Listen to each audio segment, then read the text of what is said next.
From one sports fan to another, hello, how are we doing? Welcome to episode 13 of 933 Sports. Today's episode, as soon as this news dropped, I'm recording this Monday afternoon. As soon as this news dropped this morning, I got a lot of people asking me, hey, so we're going to get an episode on this, and you are in luck. I was sitting around this morning. I knew I was going to have to record today, and I was driving to the golf course. I actually played 18 this morning. I'm like, what am I going to talk about? And then while I was on the course, I checked my phone, and the content gods blessed me with something beautiful because Brendan Sorsby has officially been granted an injunction by a Lubbock County judge as of this morning. So a lot to unpack here. Going to talk about that mainly today. Tag on some just general college football thoughts as well. And yeah, it's just going to be all college football today and NCAA and all of that. So I know a lot of my viewers like that type of stuff, so perfect. So yeah, news coming down from Lubbock County this morning. Brendan Sorsby, obviously all the gambling allegations, all of that stuff going on. The NCAA had said we're revoking your eligibility. That went to the courts, and Lubbock County judge decided this morning it would do irreparable damage, imminent and irreparable, whatever the legal jargon is for it. It would do all this damage to Sorsby, and so you cannot suspend him and revoke his eligibility entirely. Sorsby will not play in the first two games this year against Abilene Christian and Texas State. Or Oregon State, excuse me, not Texas State, Oregon State. Oh no. Tech is so scared, I'm sure. Those two teams should be easy wins because why would they not be? They're two non-Power 4 schools that we should easily hammer, so awesome. Texas Tech really looks poised to make another run at the CFP this year, trying to defend their Big 12 title, which is going to be a lot more doable with Sorsby playing. They didn't just go get him out of the transfer portal for nothing, because I will go back to this. I said this at the time. Episode 2, I talked about Sorsby, and I kind of gave my thoughts on the situation at that point. And, Tech didn't know about any of this. They didn't know about this when they picked him up in the portal. So punishing Sorsby and revoking his eligibility is basically punishing Tech. And I do not believe that is fair, especially when Tech has been completely compliant and making sure Sorsby gets the help he needs, doing X, Y, and Z as it deals with the court proceedings, all these different things that is being asked. Tech has not caused any added issues. The schools that need to be looked into is Cincinnati and Indiana, because Indiana, that's where it happened at. In Cincinnati, they were knowledgeable of the situation. They had knowledge of it, and they neglected to do anything about it. That's imminent and irreparable damage right there. If we're going off the judge's ruling, that is all the reason that Cincinnati should be investigated. People will argue whether or not this was the correct ruling. Like I said, I don't think it would be fair to do anything at this point. And it's not just about Sorsby, it's about college football as a whole. What a guy does when it comes to, he had a very real issue. It was not just like, oh, he was just placing bets on his own team and that's it. He just bet on his own team, but he didn't place any other bets. He was betting on Turkish basketball and, the hot dog. Like, he was betting on any sport you can think of. He was betting on it. He was betting on baseball games by pitch. Like, that's a problem. And so to be like, oh, well, he broke this policy. He only did it his redshirt freshman year when he wasn't playing, and he's clearly had other issues outside of that. And it's a larger issue. It's a problem that he has, and when the NCAA has failed to provide him with the support that he needs in his situation to make sure that he's doing okay, then they should not be allowed to revoke his eligibility when they haven't actually provided those resources previously. That's my biggest thing about this, is that the NCAA out here is trying to say, well, he broke our rules, he did X, Y, and Z, and it's like, no, there were schools that report to the NCAA that had knowledge of the situation and did not do anything about it to get him the help he needed. That's a problem. So if you're going to do that, you cannot revoke his eligibility later if you're not going to support him when he's actually having the issue. That's ridiculous. And here's my thing, too. Say he had transferred from LSU to Alabama. Would the NCAA have given a rat's ass if it had been from Bama to LSU to Alabama, if he had transferred from Ohio State to Oregon? Would anybody have given a damn at that point? No, because that doesn't support their narrative. And it's ridiculous to come out and say that, well, he broke our rules. No, you broke your own by not doing your fucking job. And I apologize for the language, but it's true. Yeah, it's as simple as that. Like, the NCAA is trying to be the boy who cried wolf, but they don't actually want to do their job, which has been the story of the NCAA for years. They want to play judge, jury, and executioner when it's convenient to them, but they don't ever want to get out in front of a situation because why would they waste their time doing that? Why would they? It's ridiculous. But I do think as well, and good news is that this is basically the end for the NCAA. They have no power because they can be like, oh, we revoke your eligibility. Nope, judge said actually I can play. Same thing with Trinidad Chambliss. He's getting his eligibility stuff resolved in court as well. Nobody cares about the NCAA and what they have to say. So if you are stripping them of that power, they have no legal authority. And that means they're done. These players are signing these contracts, these NIL contracts with the school. They're not signing it with the NCAA. It would be one thing if, you go pro, like the Carolina Panthers, you sign a contract with them, it is part of the NFL. Their NFL has legal authority over you as part of that contract because the Carolina Panthers are a subsidiary of the entire NFL. It's not the case here. These schools are completely independent. Now, they might have the conferences. That's a little bit different, but the NCAA is just kind of out here saying, hey, we need to do this, this, and this, but when they don't have legal authority to actually enact and enforce those things, nobody cares what they have to say anymore. That's why last week when all the reporters came out and said the NCAA revoked his eligibility, it's like, so? Who cares? The NCAA has tried to make video games. That got taken away because they weren't paying the players. They finally do start doing that. They bring the video games back, and guess what? The NCAA has nothing to do with it. The NCAA is only going to do what's convenient for them. They were trying to make this statement, make this show in order to prove, they're trying to prove that they have a right to exist, that they deserve to exist, and they don't. It's very obvious. Any of the stuff that they're enacting and enforcing, you can settle it in court because that's what they're already doing. It's ridiculous that we even had to go through all of this to get here. Like I said, if you want to suspend him 2 games for, betting as a red shirt, fine. I still am kind of like, is that really right? But it was what his legal team proposed. Sorsby's did, so fine. And yeah, I mean, like I said, you look at the larger impact on college football, I love how as soon as Texas Tech gets good, all of a sudden everybody's like, oh, well, we got to, start being good boys and enacting all this stuff. Shut up. If y'all are so big boys, if y'all are such men that you claim to be, stop being pussies and spot the ball. Oregon shut us out. Why are you so afraid of us?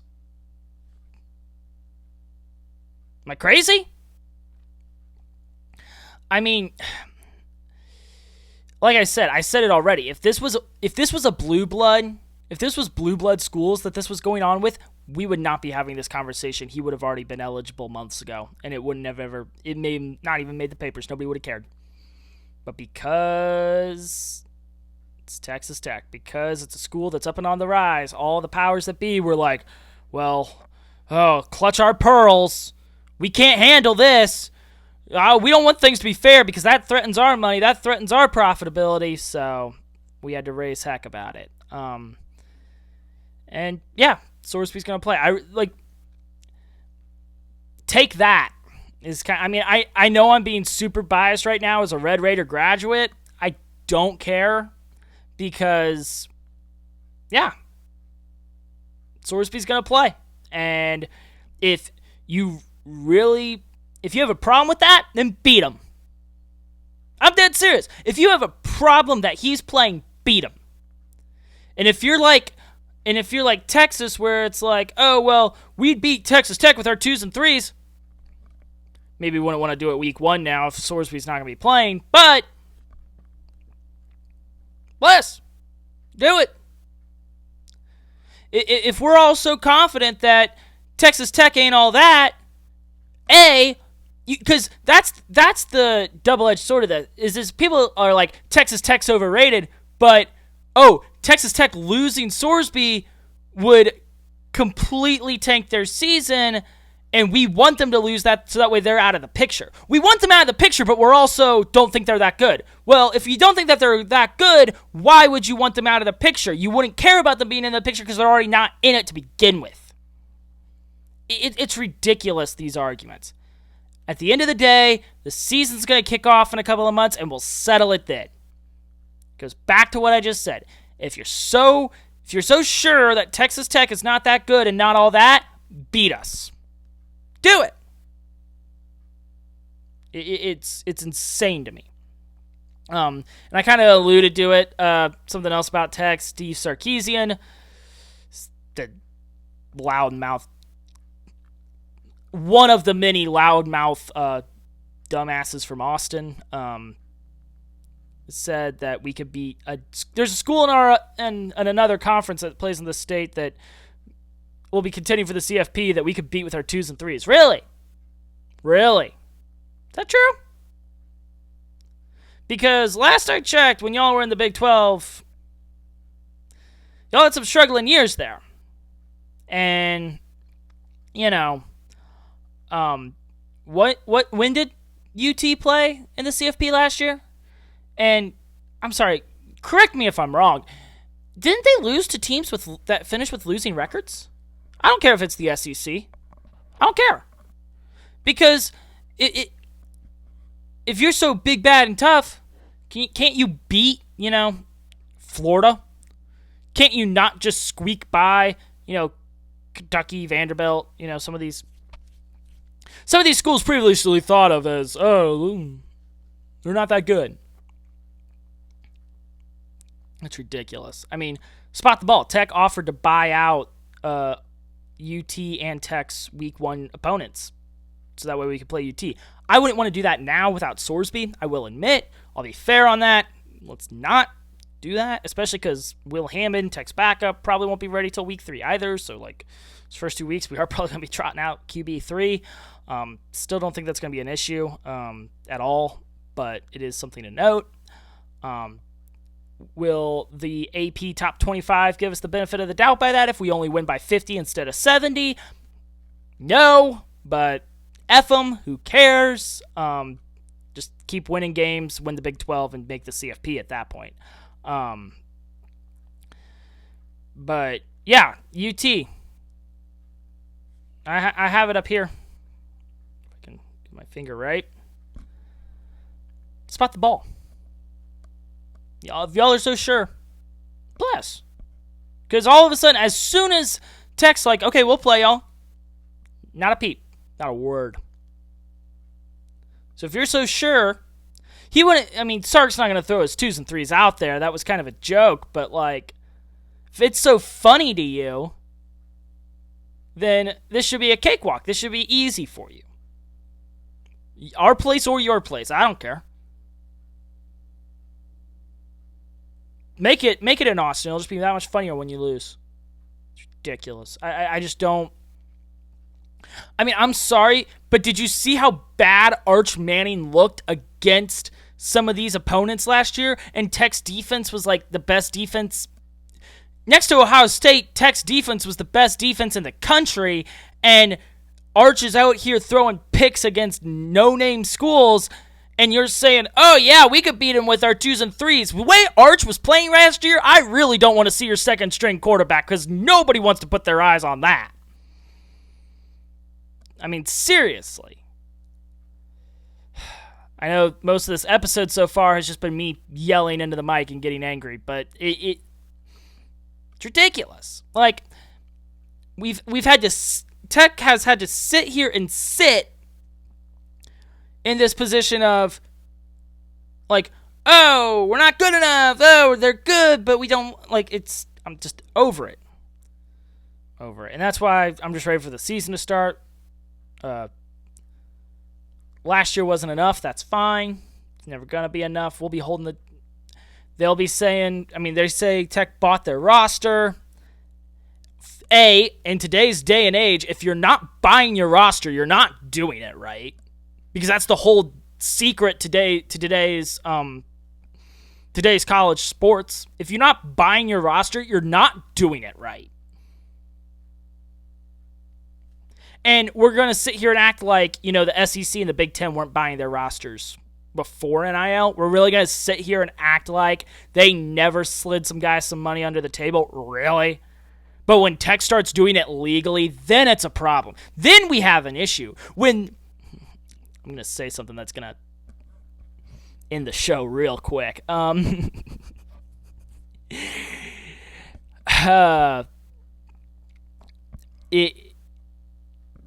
People wonder why Tech fans are loudmouth and really don't give a crap what anybody else thinks. I'll tell you why. It's because no matter what we do, nobody's going to like us anyway, so we might as well be assholes.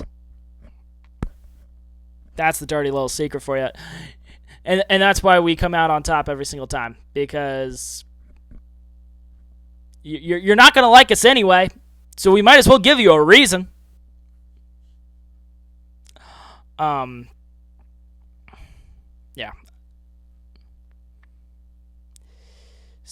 I'm just ready to play some games. I'm ready to get into the season. Actually start the season. Just talk about college football in general. I've talked this whole time about Tech. I'm still a little fired up. I did not see that one coming when I pressed record. But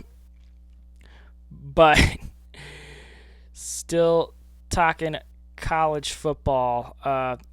Indiana is going to be looking to defend their title. I don't even know who their starting quarterback is going to be this year. If we're really looking at, who's going to be contending for the Natty and stuff like that. Like, I know I'm biased, but especially with Sorsby back, I expect Texas Tech to win the Big 12. And I think that's going to be a trendy pick for a lot of people. It's going to be the same schools as last year, maybe BYU, but it's like, look at what Tech did to BYU both times they played. They smoked them. And so I don't think... And outside of that, Oklahoma State's going to be a little bit better than they were last year. That's going to be one to watch out for. But outside of that, maybe Arizona State, those 4 teams, that's about it in terms of really optimistic. SEC Big Ten, it's going to be your usual suspects. I don't think UT's going to see the improvement from last year that they want to. They're just not. They're losing out on recruiting wars. I don't think Arch will be better than he was last year, but their roster's not going to be enough to set the world on fire. It's just not. They'll probably win 9 or so games, would be my guess. 9-3 seems like a really, really probable record for them. And then I guess my SEC champion, it's hard to bet against Georgia. It's hard to bet against, some of those top dogs in the SEC, of which UT has yet to establish themselves as one. So, and don't even get me started on OU. They're a whole nother disaster.